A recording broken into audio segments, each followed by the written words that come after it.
கல்யாணம் லேட் ஆகுது, வரன் லேட் ஆகுது, வரன் பொருத்தம் பார்த்துட்டே இருக்கிறேன், கல்யாணம் ஆக மாட்டேது. கல்யாணம் லேட் ஆகுது, அதுக்கு என்ன காரணம்? சாதகத்தில் பார்க்கலாம்னா கண்டிப்பாக பார்க்கலாம், சாதகத்தில் வரும். மேரேஜ் லேட் ஆகுது, கல்யாணம் லேட் ஆகுது, காரணம் என்ன அப்படின்னு கேட்டிங்கன்னா, உங்கள் சாதகத்தில் 7ஆம் இடம்னு ஒன்று இருக்குது. அந்த 7 கூடையும் 8க்கு போகக்கூடாது. 7 கூடையும் சொல்லக்கூடாது 8ஆம் இடத்துக்கு போனால், 8ஆம் இடத்துக்கு போயிட்டேன்னா 2ஆம் இடம். அப்போ அந்த மனைவிக்கு வருமானம் சம்மந்தப்பட்டது வரும்.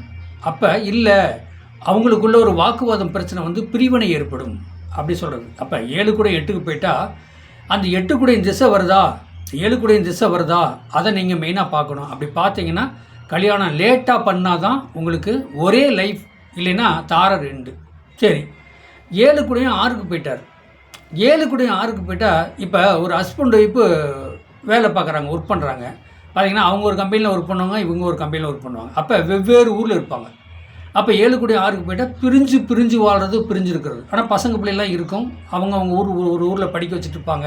ஒன்றும் ஹஸ்பண்டு இருக்கிற ஊரில் படிக்க வைப்பார் பசங்க பிள்ளையில், இல்லைன்னா அந்த அம்மா இருக்கிற ஊரில் பசங்க பிள்ளையில் படிக்க வச்சுட்டு இருப்பாங்க. அதாவது 7 கூட 6க்கு போனால். 7 கூட 8க்கு போனால் அந்த அம்மா நல்லா சம்பாதிக்கும், அதனாலே மன வருத்தம் பிரச்சனையாகி விவாகரத்தாயிரும். ஆனால் அந்த 7 கூடவே திசை வந்தாலும், 8 கூட திசை வந்தாலும், 6 கூட திசை வந்தாலும் இதுதான்.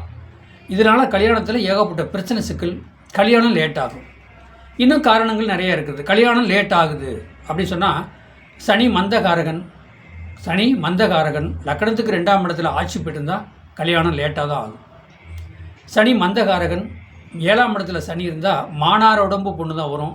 இவர் எனக்கு சிகப்பான பொண்ணு வேணும், அழகான பொண்ணு வேணும் அப்படின்னே இவர் தேடிட்டு இருப்பார். அப்படி தான் கிடைக்காது, மானார உடம்பு கருப்பாக தான் கிடைக்கும். இது வந்து இதனாலேயே தடைப்படும். 7ஆம் இடத்துல கேது இருக்குது. அப்போ அந்த 7ஆம் இடத்துல கேது சனியோடு போய் சேர்ந்துருந்தாலும் லேட் மேரேஜுங்க. என்னங்க, 35 வயசு பார்த்துக்குங்க, அதுக்கு முன்னாடி கண்டிப்பாக மேரேஜ் ஆகாது. நீங்கள் என்ன தான் விழுந்து வரன்னு தேடினாலும் மேரேஜுங்கிறது லேட் ஆகும். உங்கள் பையன் சாதத்திலே உங்கள் பொண்ணு சாதத்தில் நீங்கள் பார்த்துக்கலாம். பொண்ணு சாதத்தில் பார்த்தீங்கன்னா நான் 27 வயசு 29 வயசில் தான் நான் கல்யாணம் பண்ணதை நான் நிறைய பார்த்துக்கிறேன். ஏன் அப்படின்னா 7ஆம் இடத்துல சனி கேது, 2ஆம் இடத்துல சனி கேது, இப்படி இருந்தாலே அந்த கேதோட திசை வந்தாலோ சனியோட திசை வந்தாலோ, அந்த சனி இல்லை, சனி 2ஆம் இடத்துல ஆட்சி போயிருக்கார். தனுசு லக்கணத்துக்கு 2 கூட யாருங்க, சனி. 3 கூட சனி. அப்போ 2ஆம் இடத்துல ஆட்சி போயிட்டுனா அது ஆணாக இருந்தாலும் பெண்ணாக இருந்தாலும் சரி, லேட் மேரேஜ் தாங்க. அவங்களுக்கு லேட்டாக தான் மேரேஜ் ஆகும். நீங்கள் அலைய வேண்டிய அவசியமே இல்லைங்க.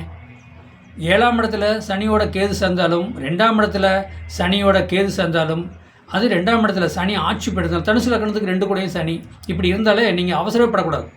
படிக்க சொல்லுங்கள், வேலைக்கு போக சொல்லுங்கள், நல்லா சம்பாதிக்க சொல்லுங்கள்.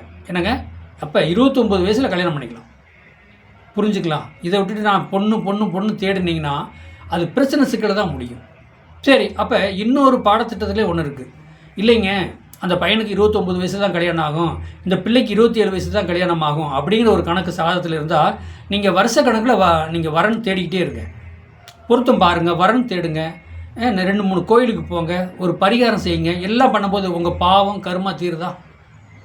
அப்போ அந்த பாவம் கருமா தீரும்போது அந்த பையனாக இருந்தாலும் பிள்ளையாக இருந்தாலும் சரி, கருமா பாவம் தீர்ந்து அவங்க கல்யாணம் பண்ணி குழந்தை குட்டி பெற்றுக்கிட்டாங்கன்னா அந்த குழந்தைகளோட லைஃபு சூப்பராக இருக்கும்.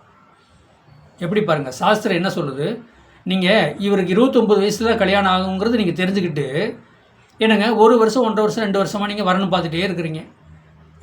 கோயிலாக போகிறீங்க, கோயிலில் உங்கள் குலதெய்வம் கோயிலில் வேண்டுதல் வைக்கிறீங்க, இஷ்ட தெய்வத்தில் வேண்டுதல், 7 கூடையும் கோயிலில் போய் நீங்கள் வேண்டுதல் வச்சுக்கிறீங்க அப்படின்னு சொன்னால் நீங்கள் ரொம்ப மனம் உங்களுக்கு வந்து மன உளைச்சலாக இருக்குது, ரொம்ப தேடுறீங்க. இதனாலே உங்கள் பாவம் கருமா எல்லாமே தீருதுங்க. அதுக்கப்புறம் உங்கள் பையனுக்கு நீங்கள் கல்யாணம் பண்ணி வச்சு பாருங்கள், கண்டிப்பாக ஒரு தாரம் குழந்தை குட்டி, அந்த குழந்தைகள்லாம் வாரிசு, நீண்ட ஆயுளோட நல்ல கல்வி கற்று நீண்ட ஆயுளாக இருக்குங்க. ஏன்னா நீங்கள் கருமா கழிச்சிட்டிங்களவா? இதை நீங்கள் மெயினாக பாருங்கள். கல்யாணம் தடைபடும். அப்போ சனிக்கு எது சேர்ந்துருந்தாலும் 2ஆம் இடத்துல 7ஆம் இடத்துல இருந்தால் கல்யாணம் தடைபடும். அந்த தடைப்படுங்கிறதுக்காக நீங்கள் வருத்தப்பட வேண்டாம். உங்கள் கர்மாவை நீங்கள் கழிச்சிட்டு இருக்கிறீங்க. கர்மா கழித்த பின்னாடி உங்கள் பையனுக்கோ பிள்ளைக்கோ நல்ல வரன் அமையும், வாழ்க்கை சிறக்கும். வாழ்க வளமுடன், வாழ்த்துக்கள். என்னுடைய சேனலை சப்ஸ்கிரைப் பண்ணுங்கள், பெல் பட்டன் ஆன் பண்ணுங்கள், மற்றவங்களுக்கு ஷேர் பண்ணுங்கள். 95 14 77 10 74 நம்பருக்கு வாட்ஸ்அப்பில் சாதகம் அனுப்புங்க. வாழ்க வளமுடன்.